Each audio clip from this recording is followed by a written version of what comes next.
'Tis the season for holiday shopping, deal hunting, and seasonal jobs. But this year, things are looking a little different. Retailers are set to add about 520,000 seasonal jobs this year. That's down from last year's 564,000 jobs, as online shopping continues to reshape the holiday workforce.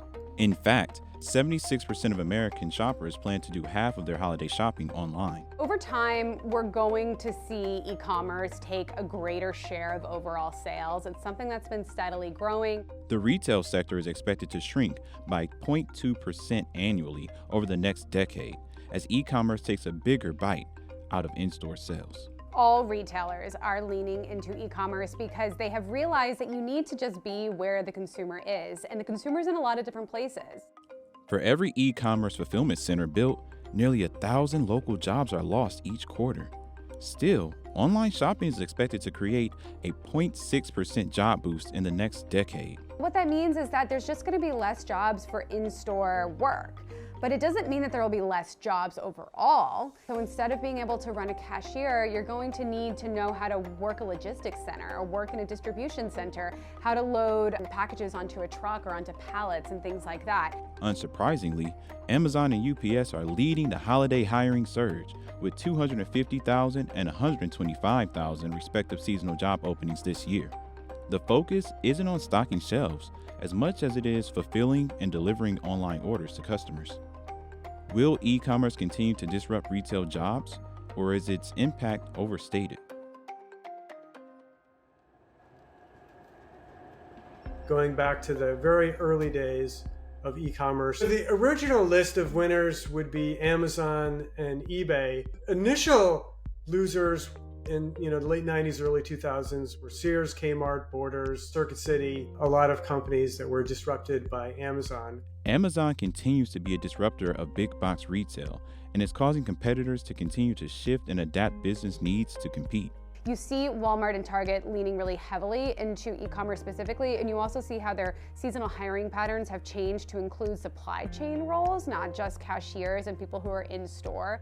Walmart skipped holiday hires this year, opting instead for year-round hiring, while Target added 100,000 seasonal roles. Walmart historically has been the king of fulfillment centers, managing their fulfillment centers to get consumers' items. Walmart is also ramping up automation with 5 new distribution centers across the country, part of its push to boost e-commerce efficiency. There's a big demand for people who work in the warehouses. From 2007 to 2023, the number of warehouses soared in the U.S. from 14,000 to 22,000.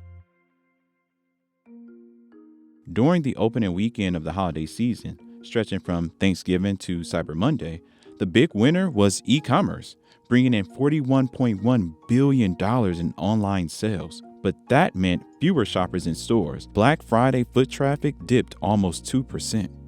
Buy now, pay later is a big driver of e-commerce sales because a lot of younger consumers are gravitating towards it because they're concerned about retail credit card debt, especially high interest retail credit card debt. I see e-commerce really continuing, especially as the minimum wage goes up. Because as the minimum wage goes up, it's harder for retailers to basically staff their brick and mortar stores. It's more expensive for them to do that. U.S. holiday sales are projected to top $1 trillion this year, up 3.7% over 2023. However, this year's growth is lower than the higher gains of years prior.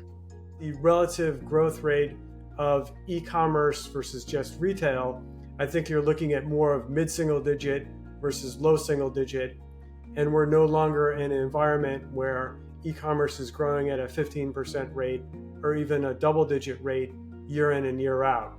And with online sales driving growth, e-commerce is expected to create 450,000 jobs by 2026. It's just a part of evolution and becoming more advanced as a society, so our jobs will change. But brick and mortar is still always going to play a very important role in a retailer's overall strategy. It's never going to be online only. It's always going to be a balance of in-store versus online. And the share of in-store and online is going to wax and wane depending upon where we are as a society, how people are shopping, which consumer segment is shopping. The wonderful thing about the American labor market is that it's dynamic and it produces opportunities for people who want to work all kinds of jobs.